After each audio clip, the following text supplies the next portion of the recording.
ನಮಸ್ಕಾರ.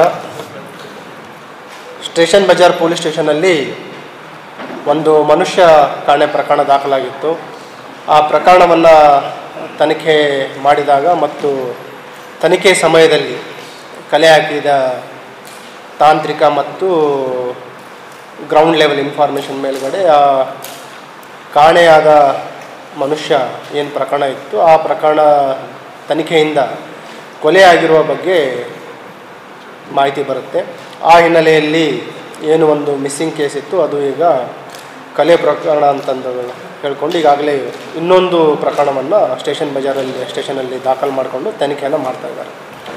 ಇದರಲ್ಲಿ ಪ್ರಕರಣದ ಹಿನ್ನೆಲೆಯನ್ನು ಹೋದಾಗ ಕಳೆದ ತಿಂಗಳು ಅಂದರೆ ಮೇ 25ರಂದು ಒಂದು ದೂರನ್ನು ದಾಖಲಾಗುತ್ತೆ. ಅದರಲ್ಲಿ ಕಾಣೆಯಾದವರ ಹೆಸರು ರಾಘವೇಂದ್ರ ನಾಯಕ್ ಅಂತ.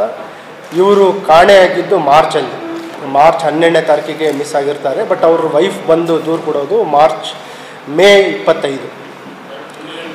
ಆಲ್ಮೋಸ್ಟ್ 2.5 ಮಂತ್ಸ್ ಅಷ್ಟು ಲೇಟ್ ಇದೆ.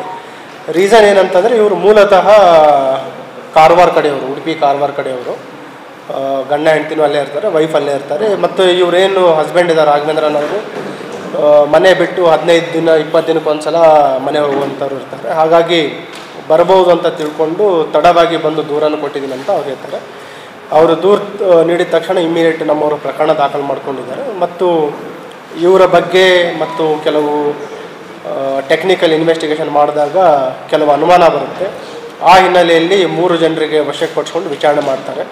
ವಿಷಯಕ್ಕೆ ಒಳಪಡಿಸಿದಾಗ ಒಂದು ವೈಯಕ್ತಿಕ ಕಾರಣದಿಂದ ಇವರನ್ನು ಅಪಹರಣ ಮಾಡಿ ಕೊಲೆ ಮಾಡಿರುವಂಥ ಒಂದು ಗಂಭೀರವಾದ ವಿಷಯ ತನಿಖೆಯಿಂದ ಹೊರಬಂದಿದೆ.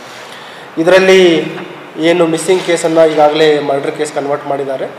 ಕಿಡ್ನ್ಯಾಪ್ ಮತ್ತು ಮರ್ಡರ್, ಅದರ ಜೊತೆಗೆ ಸಾಕ್ಷಿ ನಾಶಪಡಿಸಿದ್ದು ಕೂಡ ಸೆಕ್ಷನನ್ನು ಅಳವಡಿಸ್ಕೊಳ್ಳಲಾಗಿದೆ.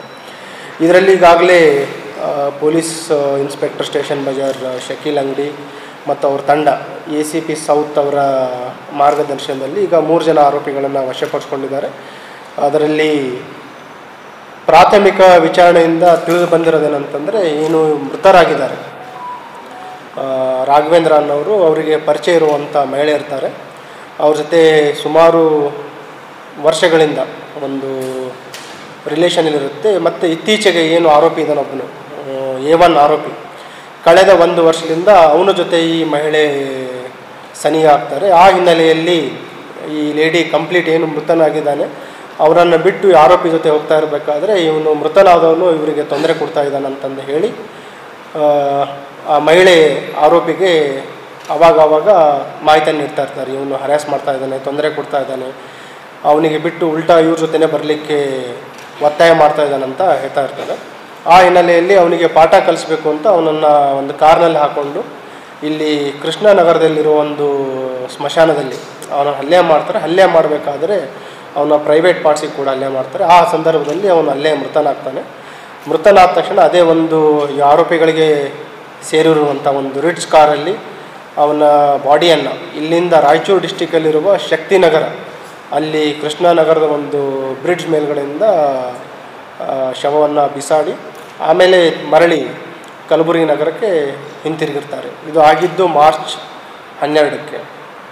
ಆಮೇಲೆ ಇಲ್ಲಿ ಬಂದ ನಂತರ ನಾವು ಅನ್ಐಡೆಂಟಿಫೈಡ್ ಕೆಲವು ಬಾಡಿಗಳನ್ನು ಕೂಡ ನಾವೆಲ್ಲ ಪರಿಶೀಲನೆ ಮಾಡಿದ್ದೀವಿ. ಮಾರ್ಚ್ 14ನೇ ತಾರೀಕಿಗೆ ಆಲ್ರೆಡಿ ಶಕ್ತಿನಗರದಲ್ಲಿ ಒಂದು UDR ಆಗಿದೆ. ಈ ಏನು ನಾವು ಇಲ್ಲಿವರೆಗೆ ಸಾಕ್ಷ್ಯಗಳನ್ನು ಸಂಗ್ರಹ ಮಾಡಿದ್ದೀವಿ, ಈ ಕಾಣೆಯಾಗಿರೋ ವ್ಯಕ್ತಿಗೆ ಮತ್ತು ಅಲ್ಲಿ ದೊರೆತಿರುವ ಮೃತದೇಹಕ್ಕೆ ಸಿಮಿಲಾರಿಟೀಸ್ ಇದೆ. ಈಗ 3 ಜನ ಆರೋಪಿಗಳನ್ನು ಏನು ಅರೆಸ್ಟ್ ಮಾಡಿ ನ್ಯಾಯಾಂಗ ಬಂಧನಕ್ಕೆ ಒಪ್ಪಿಸಲಾಗಿದೆ. ಅವರನ್ನು ಪೊಲೀಸ್ ಕಸ್ಟಡಿಗೆ ತೆಗೆದುಕೊಂಡು ಹೆಚ್ಚಿನ ಒಂದು ವಿಚಾರಣೆ ಮಾಡಬೇಕಾಗಿದೆ. ಮತ್ತು ಅವನಿಗೆ ಇನ್ನೂ ಬೇರೆ ಯಾರ್ಯಾರು ಆರೋಪಿಗಳು ಸಹಕಾರ ಮಾಡಿದ್ದಾರೆ ಮತ್ತು ಏನು ಕೃತ್ಯಕ್ಕೆ ಉಪಯೋಗಿಸಿದ ವಾಹನಗಳಿರ್ಬೋದು, ಬಳಸಿರುವ ಆಯುಧಗಳಿರ್ಬೋದು ಮತ್ತು ಇನ್ನೂ ಬೇರೆ ಬೇರೆ ಸಾಕ್ಷಿಗಳನ್ನು ಕೂಡ ನಾವು ಸಂಗ್ರಹ ಮಾಡಬೇಕಾಗಿದೆ. ಆ ಆರೋಪಿಗಳನ್ನು ನಾವು ವಶಕ್ಕೆ ಪಡಿಸ್ಕೊಂಡು ಹೆಚ್ಚಿನ ಒಂದು ವಿಚಾರಣೆಯನ್ನು ಕೂಡ ನಾವು ಮಾಡ್ತೀವಿ. ಈ ರಾಘವೇಂದ್ರ ನಾಯಕ್ ಬೇಸಿಕಲಿ ಕೆಲವು ಇಲ್ಲೇ ಕೆಲಸ ಮಾಡ್ತಾಯಿದ್ದ, ಹೋಟೆಲ್ಗಳಲ್ಲಿ ಕೆಲಸ ಮಾಡ್ತಾಯಿದ್ದ. ಮತ್ತು ಅವನ ಮೇಲೆ ಈ SIT ಪ್ರಕರಣವೂ ಇದೆ.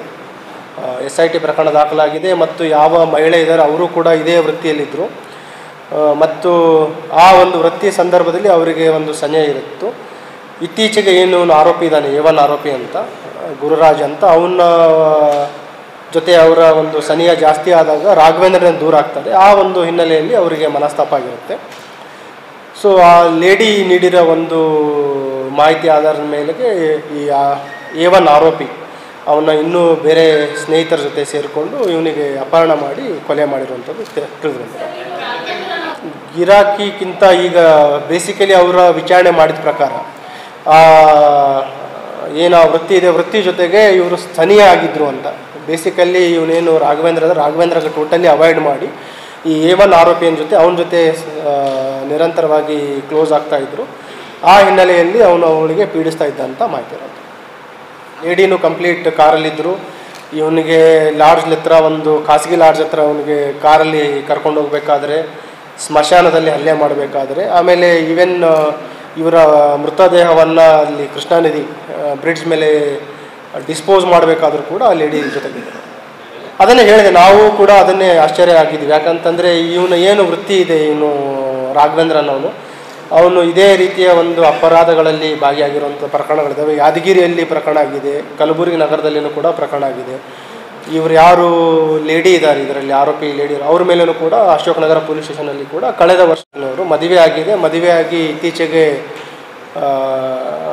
ಅವರ ಗಂಡನಿಂದನೂ ಕೂಡ ದೂರ ಆಗಿದ್ದಾರೆ. ಈಗ ಇದರಲ್ಲಿ ಇನ್ನೊಬ್ಬ ಏನು ಆರೋಪಿ ಇದ್ದಾನೆ ಲಕ್ಷ್ಮೀಕಾಂತನು, ಅವನು ಕೂಡ ರಾಘವೇಂದ್ರನ ಸ್ನೇಹಿತನೇ. ಅವನು ಕೂಡ ಇದೇ SIT ಕೇಸಲ್ಲಿ ಯಾದಗಿರಿಯಲ್ಲಿ ಅರೆಸ್ಟ್ ಆಗಿದ್ದ 2017-18ರಲ್ಲಿ. ಆವಾಗಲಿಂದ ಅವ್ರು ಪರಿಚಯ ಇರ್ತಾರೆ. ಈವನ್ ಏನು ಲೇಡಿ ಇದ್ದಾರೆ, ಆರೋಪಿ ಲೇಡಿ ಇರುವಂಥವ್ರು, ಅವರು ಕೂಡ ಅವನಿಗೆ ಪರಿಚಯ ಇರ್ತಾರೆ. ಅವನ ಮುಖಾಂತರ ಇವನು A1 ಆರೋಪಿಗೆ ಪರಿಚಯ ಆಗ್ತಾರೆ.